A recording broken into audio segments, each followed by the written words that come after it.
మనం ఎప్పుడు కూడా మన వైఎస్ఆర్సీపీ ప్రభుత్వంలో ఎప్పుడు మరి చూడని విధంగా ఈరోజు ప్రతి ఒక్క మున్సిపల్ కార్పొరేషన్లు కానివ్వండి, మున్సిపాలిటీలు కానివ్వండి, కార్పొరేషన్లు కానివ్వండి, ఏదైనా సరే బలవంతంగా లాక్కునే దిశలో వాళ్ళు ఉంటున్నారు.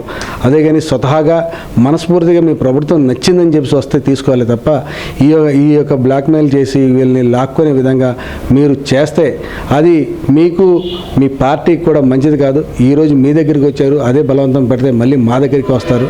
అలాంటి రాజకీయ నాయకులకి మీరందరూ కూడా వత్తాసు పలికే విధంగా ఉంటే మాత్రం మీకు ఈ యొక్క 9 నెలల కాలం ఈ యొక్క జీఎంసీ ఉంది. 9 నెలల తర్వాత వచ్చే ఎన్నికల్లో మాత్రం ఈ యొక్క వైసీపీ విజయకేతనం, వైసీపీ జెండాలు రెపరెపలాడే విధంగా ప్రతి 98 వార్డులు కూడా మా వైఎస్ఆర్సీపీ జెండా ఎగరేసే విధంగా ప్రతి ఒక్క అభ్యర్థి కూడా గెలిచే విధంగా మేము మా ప్రజలు కూడా మాకు ఆశీర్వదిస్తారని చెప్పి మనం అందరం కూడా ఆకాంక్షిస్తూ ఉన్నాం.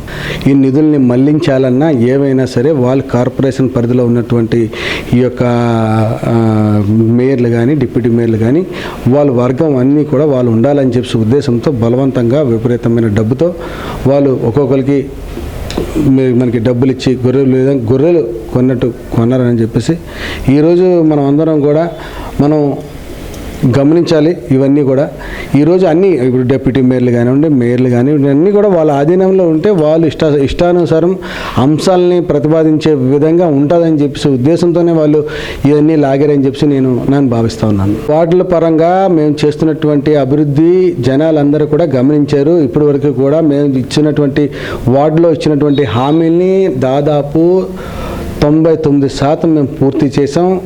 అదేవిధంగా క్రానిక్ ఉన్న ఏరియాల్లో మాత్రం తప్పకుండా మేము ఈ జీవీఎంసీలో పోరాడి అదేవిధంగా మన వార్డుని అభివృద్ధి పరిచే విధంగా మనకు ఉన్న ప్రజలందరికీ కూడా మన్నలు పొందే విధంగా అదేవిధంగా ఈ యొక్క ప్రజల్ని ఉద్దేశించి ప్రజలు పడుతున్న కష్టాల్ని చూసి వాళ్ళని పోరాటాలు చేసైనా సరే మేము వార్డుని అభివృద్ధి చెందే విధంగా మేము ముందుకు సాగిపోతామని చెప్పి మేము తెలియజేసుకుంటా ఉన్నాం. ఈరోజు మీరు చూస్తూ ఉన్నారు మా ప్రభుత్వంలో పార్టీలు చూడడం, మతాలు చూడడం, అన్నీ చూడడం.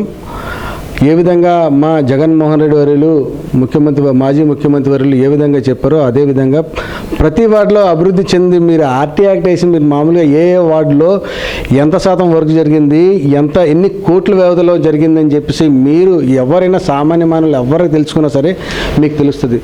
యాక్చువల్గా చెప్పాలంటే వైసీపీ వార్డులు ఈ వార్డులు అని చెప్పేసి కాదు, ప్రతి ఒక్క ప్రజల్ని ఉద్దేశించి ప్రజలున్న సమస్యల్ని చూసి ఆ ప్రజలలో మనం ఏ విధంగా మనం సమస్యలను పరిష్కరించాలనే దృష్ట్యా ప్రతి వార్డులో కూడా అభివృద్ధి పనులు చాలా వేగంగా ప్రతి ఒక్క వార్డులో కూడా ఒక వార్డులో 30 కోట్లు 40 కోట్లు కూడా ఇచ్చే వార్డులు కూడా ఉన్నాయని చెప్పేసి మీకు తెలియజేసుకుంటా ఉన్నాను. 9 నెలల వ్యవధిలో మా వైఎస్ఆర్సీపీ ప్రభుత్వంలో ఉన్నప్పుడు ఏ విధంగా మేము వార్డుల ప్రజల్ని ఏ విధంగా కాపాడుకున్నామో, ఏ విధంగా మేమందరం కూడా అభివృద్ధిలో ముందుకు సాగుతూ పోయామో అదేవిధంగా రాబోయే రోజుల్లో ఖచ్చితంగా 9 నెలల్లో మా వార్డులో ఉన్నటువంటి ప్రతి సమస్య కూడా మేయర్ గారి దృష్టికి, గౌరవ మేయర్ గారి దృష్టికి, కమిషనర్ గారి దృష్టికి తప్పకుండా పట్టుకెళ్తాం. అవన్నీ కూడా నెరవేర్చే విధంగా వాళ్ళతో కూడా మేము సహకరిస్తారని చెప్పి ఆకాంక్షిస్తూ ఉన్నాం.